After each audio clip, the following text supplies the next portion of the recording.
Welcome to spark science academy. இன்னைக்கு நம்ம key question area series 6ல இருக்கோம். இன்னைக்கு நம்ம பார்க்க போகிறது பிரெயின் ஈட்டிங் அமீபா. இன்னைக்கு நம்ம என்னென்னலாம் பார்க்க போறோம்னா, ஏன் இது நியூஸ்ல இருக்கு, பிரெயின் ஈட்டிங் அமீபானா என்ன, இதோட கேரக்டரிஸ்டிக்ஸ் என்ன, இந்த டிசீஸ் வராமல் இருக்கிறதுக்கான ப்ரிவென்டிவ் மெஷர்ஸ், அப்புறம் இதிலிருந்து வரக்கூடிய ப்ரிலிம்ஸ் கொஸ்டின்ஸ். ஸோ இது ஏன் நியூஸ்ல வந்துச்சு? ஸோ இந்த பிரெயின் ஈட்டிங் அமீபா இது என்னன்னு சொல்கிறோம், இதோட சயின்டிஃபிக் நேம் என்ன அப்படின்னா நைஜிலேரியா ஃபவுலேரி. ஸோ இது வந்து ஒரு கரண்ட் பப்ளிக் ஹெல்த் கன்சர்னாக போயிட்டுருக்கு, எஸ்பெஷலி இந்த ஸ்டேட் ஆஃப் கேரளா. ஸோ 2025ல மட்டும் பார்த்தோம் அப்படின்னா இது 69 கன்ஃபார்ம்டு கேசஸ் இருக்குது, 19 டெத்ஸ் ரெஜிஸ்டர் ஆயிருக்கு. ஆனால் இதே 2023ல பார்த்தோம்னா வெறும் 10 கேசஸ் தான் ரெக்கார்ட் ஆயிருந்துச்சு, எந்த விதமான டெத்து நம்மளுக்கு ரெஜிஸ்டர் ஆக கிடையாது. ஸோ வைடர் ஸ்ப்ரெட், இது வந்து ஒரு பர்டிகுலர் ஏரியாவில் மட்டுமே லோக்கலைஸ்டாக ஸ்ப்ரெட் ஆகிட்டு இருந்தது. இப்போ ஒரு அக்ராஸ் த ஸ்டேட்டே இது அஃபெக்ட் பண்ணிட்டு இருக்கு, ranging from infants to elder persons.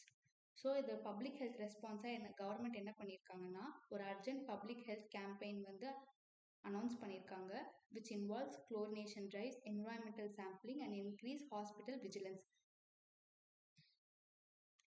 So what is brain eating amoeba?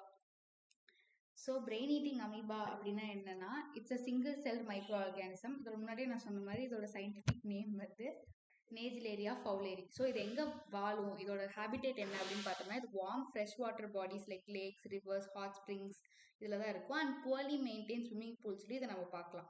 So இதில் இன்ஃபெக்ஷன் ரூட், அதாவது எங்கிருந்து நம்ம ஹியூமன் பாடி கான்டாக்ட் வரும் அப்படின்னு பார்த்தீங்கன்னா மெயினாக வந்து இந்த அமீபா வந்து நம்ம நேசல் கேவிட்டி வழியாக தான் ட்ராவல் ஆகும்.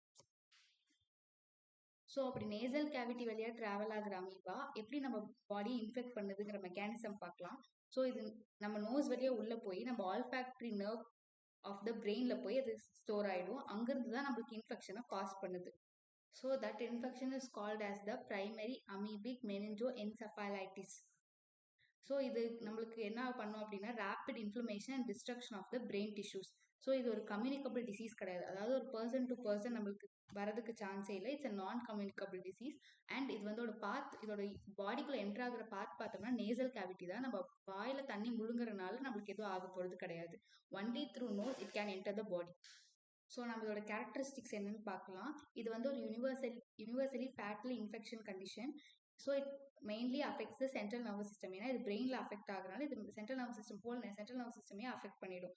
ஸோ இதோட ப்ரொக்ரெஷன், அதாவது இதோட வளர்ச்சி பார்த்தோம் அப்படின்னா ரொம்ப ஃபாஸ்ட்டாக இருக்கும். யூஸ்வலி 1 to 9 days ஆஃப் எக்ஸ்போஷர்லேயே நம்மளுக்கு வந்து சிம்டம்ஸ் தெரிய ஆரம்பிச்சிடும். டெத் பார்த்தோம்னா நம்ம 1 to 18 daysலேயே டெத் அக்கர் ஆகிறதுக்கான சான்சஸ் அதிகமாக இருக்குது. ஸோ சிம்டம்ஸ் பார்த்தோம் அப்படின்னா ஏர்லி ஸ்டேஜஸில் நம்மளுக்கு வந்து சிவியர் ஹெட் ஏக், ஃபீவர், நாசியா இருக்கும். Nausea in sense vomiting sensation. And advance ஸ்டேஜில் பார்த்தோம்னா stiff neck, confusion, scissors, hallucination and coma. So இதோட டயக்னோசிஸ் பார்த்தீங்கன்னா ரொம்ப டிஃபிகல்ட். ஏன்னா ஏர்லி சிம்டம்ஸ் பார்த்தோம்னா நம்மளுக்கு பாக்டீரியல் மெனிஞ்சைட்டிஸோட சிம்டம்ஸும் இதோட சிம்டம்ஸும் ஒரே மாதிரி இருக்கிறனால நம்மளுக்கு ப்ராப்பர் டயக்னோசிஸ் கிடைக்கிறதுக்கான டிலே ஆகிடும். அண்ட் மொர்டாலிட்டி ரேட் பார்த்தீங்கன்னா குளோபலி 97% அதிகமாக இருக்குது. இதோட வல்னரபிள் பாப்புலேஷன், அதாவது அதிகமாக யாரை வந்து அஃபெக்ட் பண்ணும் அப்படின்னு பார்த்தோம்னா இதுக்கு ஏஜ் லிமிட்டே கிடையாது. இன்ஃபேண்ட்லேருந்து நான் முன்னாடியே சொன்ன மாதிரி இன்ஃபேண்ட்லேருந்து எல்டர் சிட்டிசன்ஸ் வரைக்கும் இதை அஃபெக்ட் பண்ணும். ஸோ இதை அவாய்ட் பண்ணுறதுக்கான ப்ரிவென்டிவ் மெஷர்ஸ் என்ன அப்படின்னு பார்த்தோம்னா அன்ட்ரீட்டட் வாட்டர் நம்ம வந்து அவாய்ட் பண்ணிக்கணும்.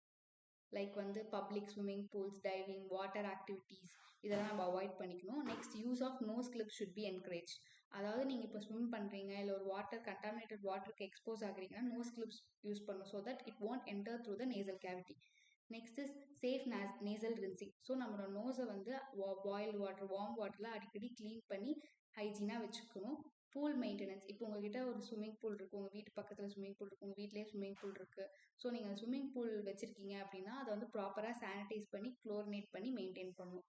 ஸோ இது வந்து செடிமெண்ட்ஸில் வந்து இந்த அமீபா இருக்கும் அப்படிங்கிறனால ஃப்ரெஷ் வாட்டரோ கண்டாமினேட்டட் வாட்டரோ எந்த வாட்டருமே நீங்கள் ஸ்டிர் பண்ணக்கூடாது, ஸோ தட் அதோட எக்ஸ்போஸ் ஆகாமல் நீங்கள் இருக்கலாம். ஸோ இதிலிருந்து வரக்கூடிய ப்ரிலிம்ஸ் கொஸ்டின் என்னன்னு பார்க்கலாம்.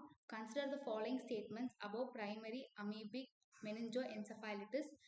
So first statement, it is a rare but almost always fatal brain infection.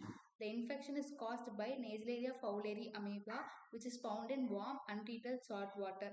The disease is communicable and can spread from person to person. The amoeba enters the human body by ingesting contaminated water. Which of the following statement is correct? So ஆன்சரை எனக்கு comment பண்ணுங்க. So நம்ம அடுத்த ஒரு key question ஏரியாவில் பார்க்கலாம். Thank you. For more such videos, follow Sparks IAS Academy channel.